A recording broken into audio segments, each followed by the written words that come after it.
Dok, aku tuh mau mudik nih ya sama bayiku. Terus mesti naik pesawat. Nah, ada nggak sih anjuran berapa harusnya bayi itu boleh naik pesawat? Terus apa aja nih yang mesti dilakuin oleh ibunya? Sebagai ibu baru kan aku bingung banget ya dok ya. Apalagi udah disuruh pulang kan. Momen mudik. Terus kalau nggak pulang nggak enak. Takut ngomongin tetangga. Gimana ya dok ya?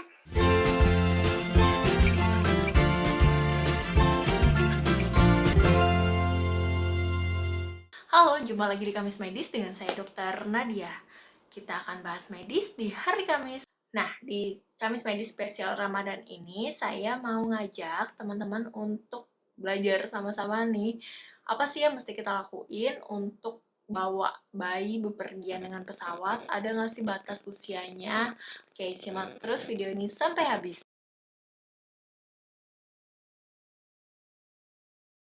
Jadi teman-teman, untuk membawa bayi bepergian dengan pesawat, teman-teman ini harus konsultasikan dulu ke dokter yang pertama ya, karena melihat dulu kondisi bayinya bagaimana, keadaannya, apakah boleh untuk layak terbang apa tidak.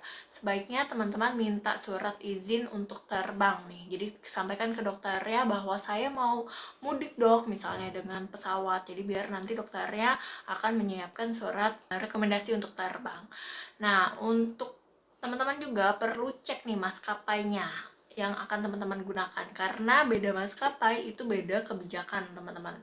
Saya ambil contoh ya, ini saya maaf tidak menyebutkan nama maskapainya, tapi diambil dari situs resmi maskapainya. Ada maskapai A dan maskapai B, nanti saya sebutkan ya. Jadi untuk maskapai A, dia menyebutkan di situsnya bahwa kami mempunyai hak untuk tidak memperbolehkan bayi kurang dari 6 hari untuk terbang. Jadi di sini bahwa disebutkan bahwa bayi di bawah usia 7 hari itu tidak diperbolehkan untuk terbang.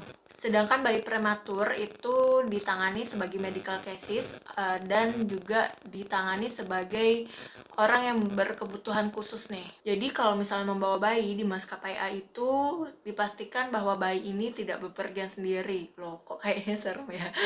Ada yang bepergian sendiri. Ya maksudnya ini harus dipastikan bahwa bayi ini bersama dengan keluarganya atau ibunya. Jadi disebutkan bahwa satu bayi ini harus didampingi oleh satu pendamping yang dapat mengurus bayi dengan tiket dan pesawat yang sama. Nah, sedangkan di maskapai B itu kalau saya lihat di situs resminya, bayi berumur 48 jam tidak diperbolehkan melakukan perjalanan udara.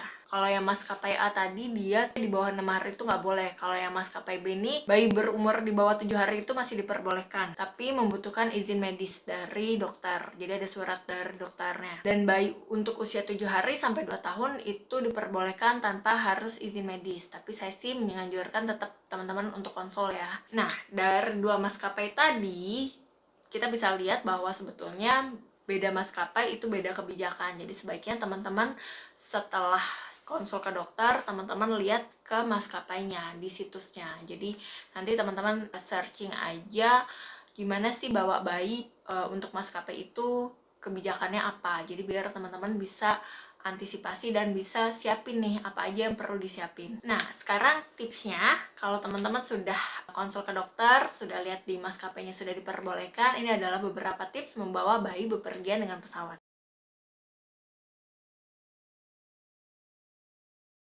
Yang pertama, teman-teman pilih jadwal penerbangan di saat bayi atau si kecil ini sedang tidur. Jadi biar dia nggak terlalu rewel nih.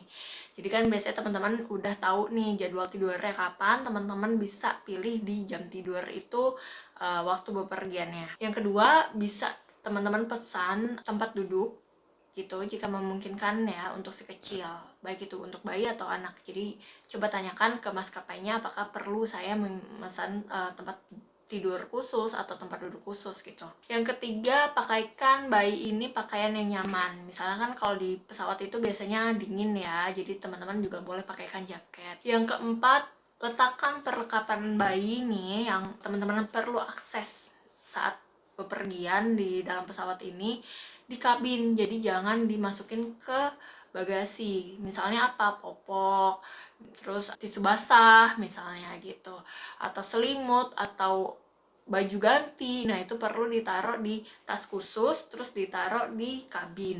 Yang kelima, gendong dan ajak si kecil jika memang dari informasi di pesawatnya nanti sudah mengizinkan teman-teman untuk bisa buka sabuk pengaman. Jadi ajak sesekali si kecil untuk jalan-jalan sekitar lorong gitu ya, biar dia juga nggak bosen nih kalau misalnya dia posisinya nggak tidur. Yang keenam, susui si kecil. Jadi biar dia tenang, terus juga biar dia tidak terlalu nyeri nih, karena kan ada perubahan tekanan udara ya yang bisa menyebabkan barotrauma atau nyeri di kuping. Nah, teman-teman bisa susui si kecil atau kasih cemilan. Atau misalnya ini anak sudah agak besar nih, boleh dikasih penutup telinga gitu.